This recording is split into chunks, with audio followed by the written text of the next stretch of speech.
Hello, hello, hello, bienvenue dans ce nouveau live où nous allons parler de méditation. Ce n'est pas un espace où je vais donner un cadre, des conseils vraiment précisément pour méditer, plutôt parler d'aspects qu'on aborde assez peu, dont on entend assez peu parler quand on a envie de débuter la méditation.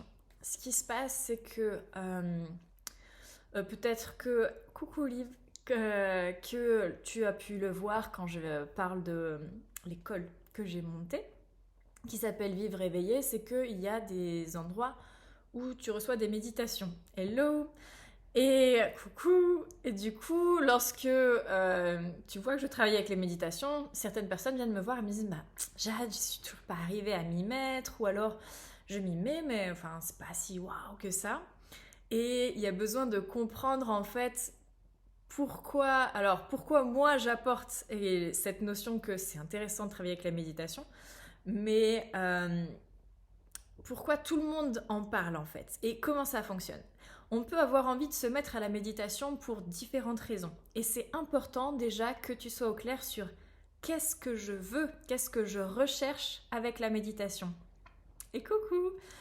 Et si tu es au clair, tu vas déjà pouvoir t'apercevoir que est-ce que c'est la méditation qui a le meilleur résultat pour ce que je souhaite.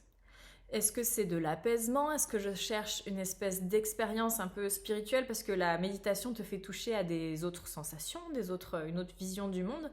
Qu'est-ce que tu recherches précisément avec la méditation? Ceux qui sont là, vous pouvez partager, comme ça nous donnera aussi une base pour pouvoir partir. Hello. Euh, voilà, qu'est-ce que tu recherches? Et la méditation n'est pas la réponse à tout. C'est un super outil pour moi. Il me correspond très bien. C'est ce que je transmets.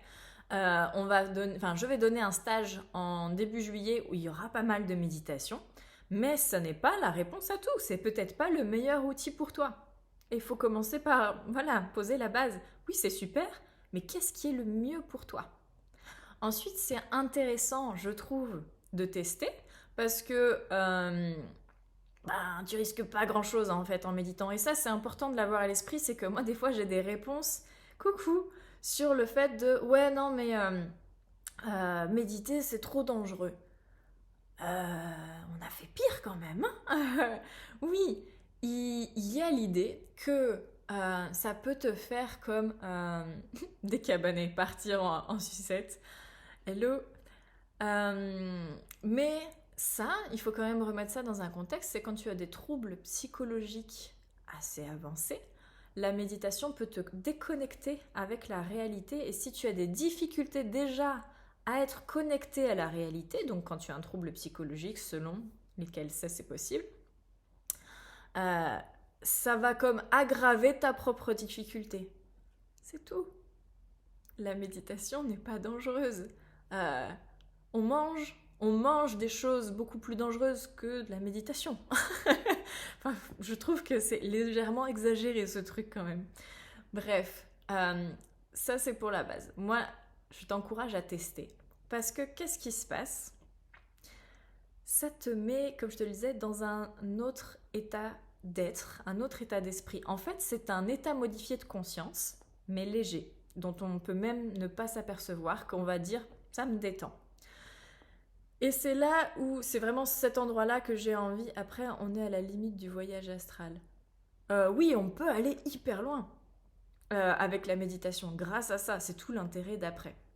Mais justement, je voulais commencer sur le début, c'est que des personnes commencent et ne comprennent pas qu'elles partent pas dans l'astral tout de suite en fait. Euh, quand tu commences la méditation, ça veut dire que ton être, ton cerveau, il est habitué à être tout le temps sur le mode par défaut, le mode pas conscient, le mode stressé, survie. Et là, tu lui proposes quelque chose de nouveau. Et vu que la méditation, elle va en poupe, on s'attend à ce qui est des super trucs qui se passent, que je sois super détendue, que moi, mon truc à moi, plus que les voyages astro, c'est de canaliser. Moi, ça se passe par la méditation. Chacun va avoir un peu sa teinte, son truc. Mais ça n'est pas arrivé le premier jour. Euh, et c'est intéressant de pouvoir prendre ce qu'on peut prendre de cette pratique là où on en est. Ce qu'il faut avoir à l'esprit, c'est que tu es habitué à un certain mode de fonctionnement et tu te le proposes 10 minutes la première fois. Et peut-être que tu as pu sentir des choses et peut-être que tu as juste, en fait, tu t'es assis et que tu as eu 1000 pensées à la seconde et que tu n'étais pas du tout détendu parce que tu as pensé à des trucs qui te plaisaient pas, des soucis, nanan, parce qu'en fait, tu n'as pas d'espace dans ta vie. Du coup, là, il y en a eu un, tu t'es posé et ton corps il s'est dit « Oh, bah cool, c'est parfait, c'est enfin le moment. On va pouvoir penser à des trucs importants mais dont on n'a pas l'espace. » Et voilà, c'est tout venu là. Et donc, quand on me dit « Ouais, moi, la méditation, ça ne me convient pas », eh ben, c'est possible, mais tu peux pas le savoir maintenant. Tu le sauras plus tard. Si tu vois qu'en fait tu es tellement dans l'agitation, tu as tellement de pensées qu'en fait tu as besoin de quelque chose qui t'amène de la détente, mais par le mouvement. Et peut-être que du coup le yoga, le qigong vont être quelque chose qui va, voilà, ça va peut-être plus te parler, plus te correspondre. Au début, je comparais un peu la méditation à un lac avec de la vase. Tu marches dans le lac, tu t'actives, tu bouges, le mental agité, et l'eau trouble, quand tu restes immobile, apaise la vase. Oui, c'est vrai, il y a de ce process, je trouve aussi. Euh, de... Il y a besoin de temps. Et moi, quand j'ai commencé, j'ai pris des cours de méditation, donc j'en avais un par semaine avec une professeure. Ouais, exactement. Avec un professeur et c'était agréable. Et c'était déjà super parce que le moment de vie que je traversais, c'était déjà une parenthèse où voilà, c'était apaisant, c'était calme. Et de temps en temps, j'avais des super méditations, vraiment, j'avais des ressentis, j'avais des images. Je ressortais de là complètement shootée et je me disais waouh! Et la fois d'après, ça revenait pas. Et puis, en fait, de fois en fois, et moi, je me suis mise à méditer à mes 18 ans. J'en ai 30, ça fait 12 ans que je médite. Maintenant, je pose mes fesses et j'ai tout de suite mes connexions neuronales sont au courant, l'empreinte du corps est au courant, Jade elle met les fesses sur son zafou, c'est hop, hop, je bascule super vite. À part si vraiment il y a beaucoup d'agitation et tout, que j'y arrive pas, donc dans ce cas-là, je vais faire une autre pratique avant de méditer pour purger toutes ces émotions, toutes ces pensées. Mais je m'assois, ça connecte.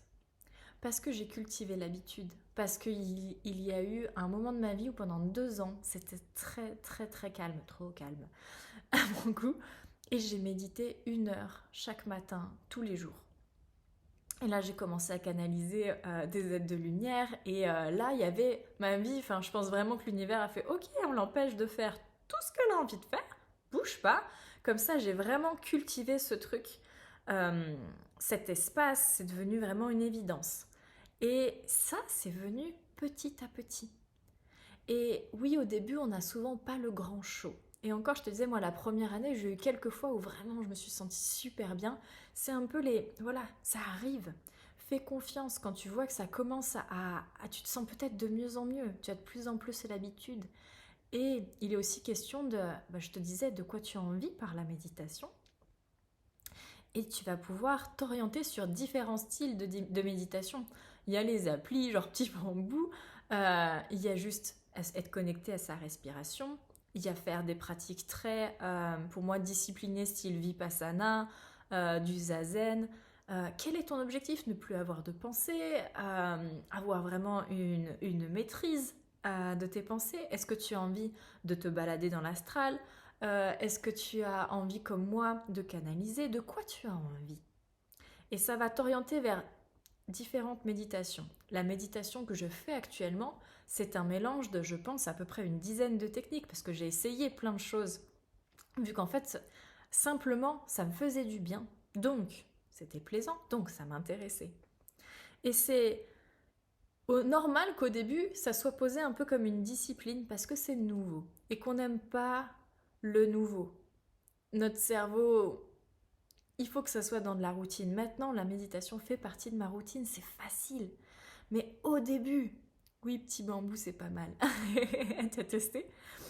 Euh, Moi, j'ai jamais testé Petit Bambou. Je serais curieuse que tu me dises qu'est-ce qui te plaît sur cette application, qu'est-ce que ça t'apporte en fait. Euh, oui, j'ai testé, voilà, plein de choses. Maintenant, c'est un mix à la Jade. Et selon les besoins du moment, je vais plutôt être focus sur l'enfant intérieur, je vais plutôt demander à mes guides, je vais plutôt juste me recentrer sur mon corps, l'instant présent. Je vais, voilà, pouvoir piocher en fonction des besoins. Mais je crois que c'est important pour commencer d'être guidé. Parce que c'est quelque chose dont on a très peu l'habitude de se recentrer sur soi.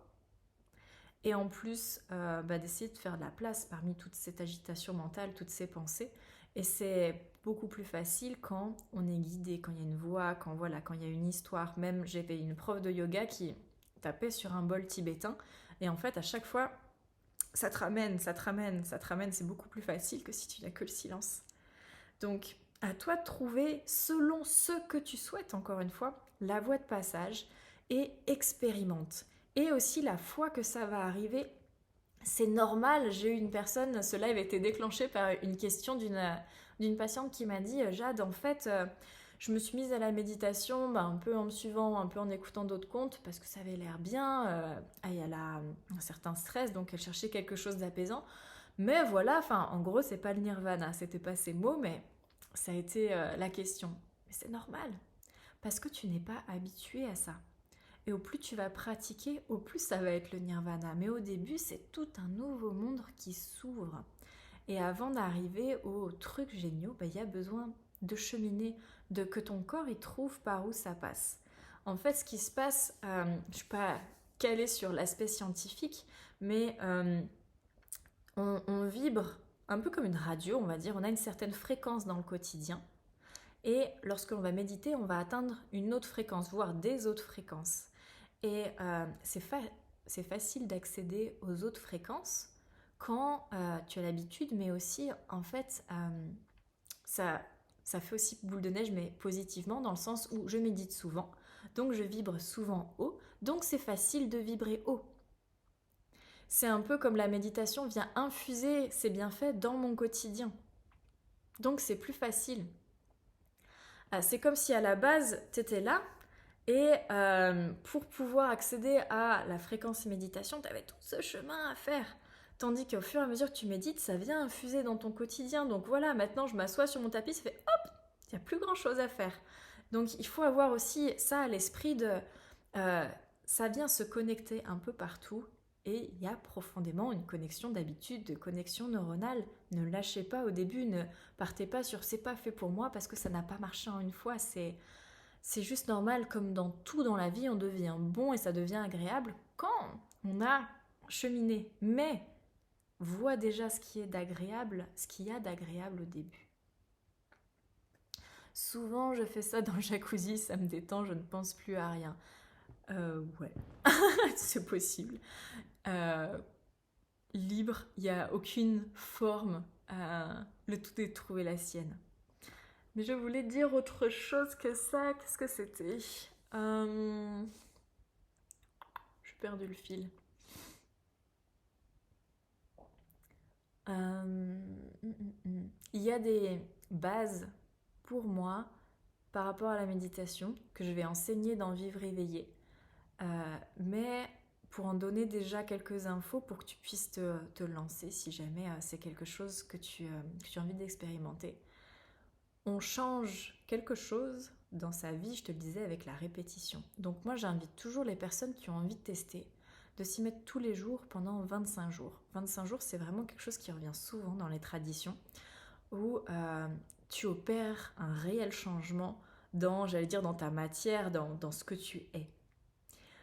Si tu t'y mets même 5 minutes c'est mieux que rien. 10 minutes c'est mieux que 5 minutes. Mais quoi que tu fasses, fais-le et tiens-le sur 25 jours. Et c'est donc le cas pour la méditation. Je t'invite à essayer pendant 25 jours. Et là, tu vas déjà pouvoir avoir une idée. Tu vas avoir des questions, donc tu vas aller chercher les réponses. Tu vas pouvoir te rendre compte de ce que ça fait à l'intérieur de toi. Tu vas voir ce que c'est cet état-là dont je te parle, où il y a de la détente. Je crois que c'est les ondes alpha, où tu vas basculer dans ce mode de méditation. C'est un grand mot, genre le don d'alpha. Ça se trouve, c'est bêta, hein, je dis peut-être des bêtises. Le terme n'étant pas très important, pour moi, c'est plutôt la sensation. Tu vas le connaître, tu vas y goûter.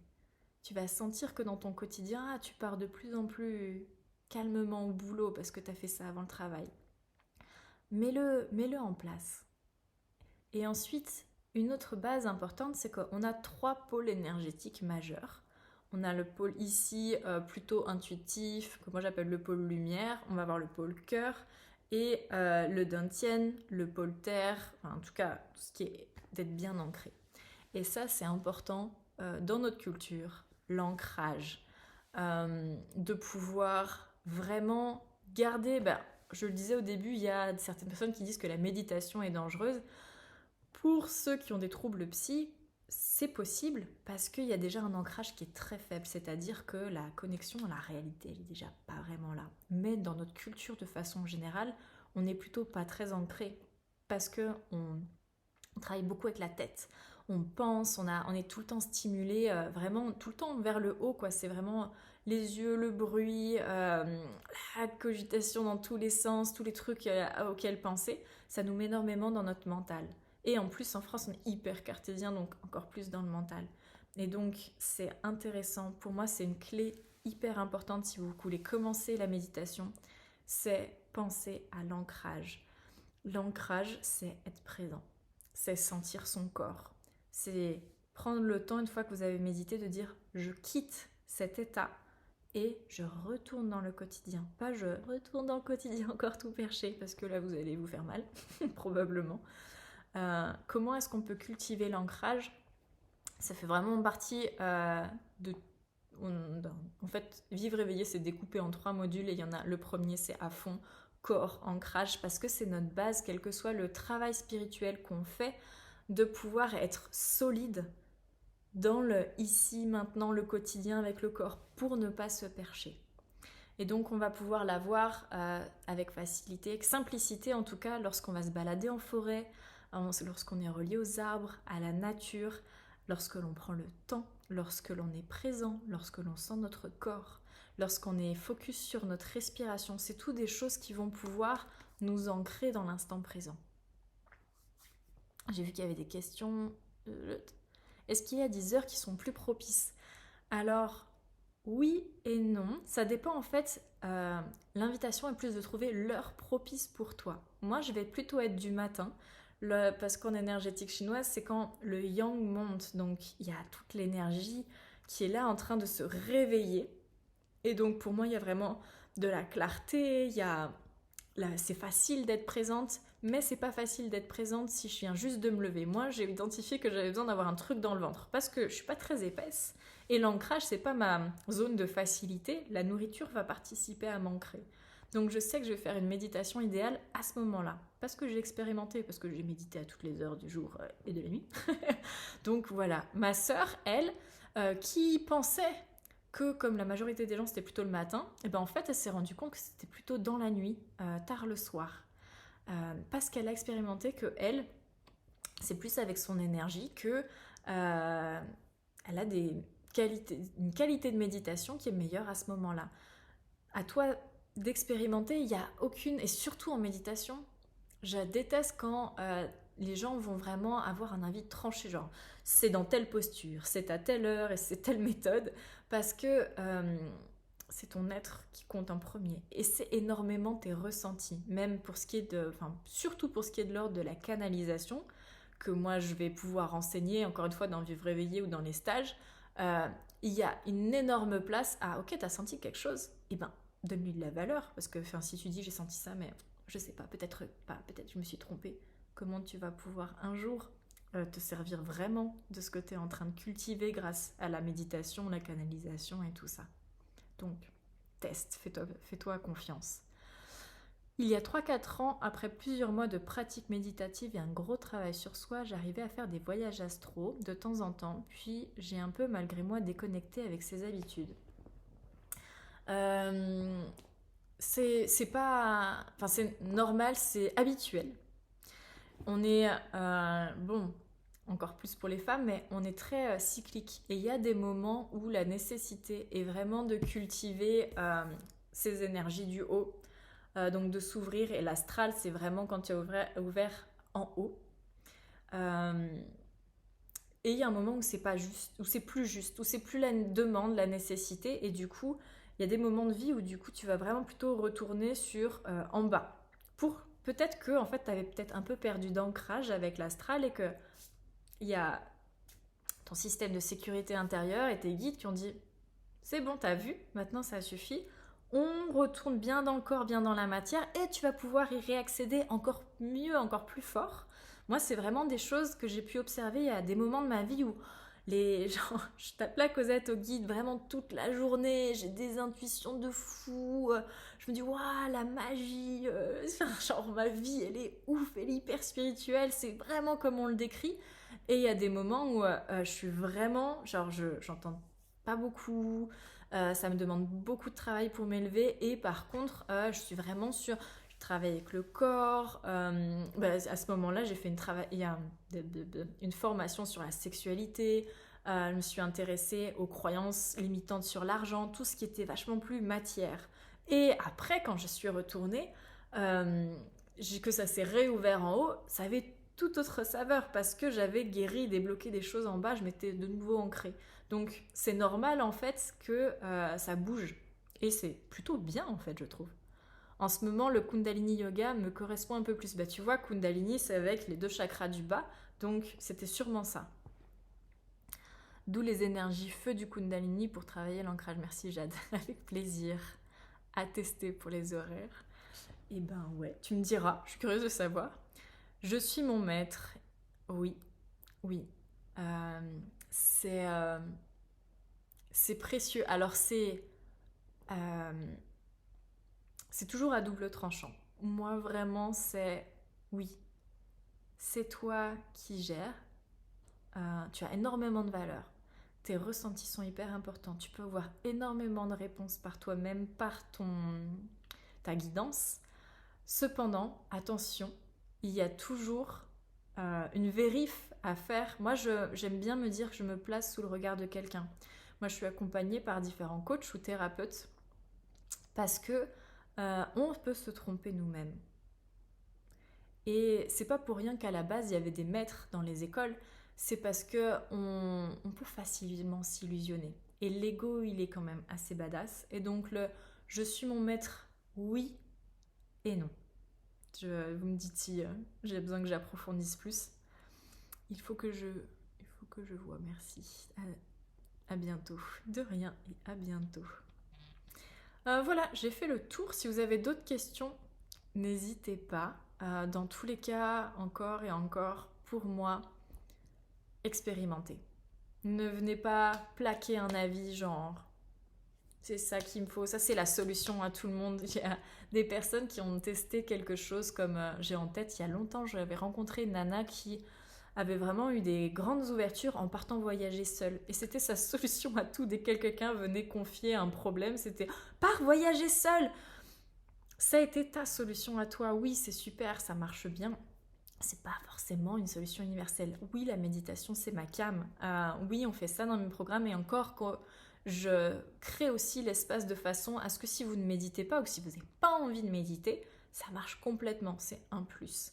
Parce que c'est super, mais c'est pas le truc pour tout le monde. Donc, expérimentez pour pouvoir vous rendre compte si c'est ça qui est bon ou pas pour vous. J'ai plus de son. Bon, bah ça tombe bien, j'ai terminé. Je vous dis à tout bientôt. N'hésitez pas de me laisser vos questions dans les commentaires et j'y répondrai avec plaisir. Ciao!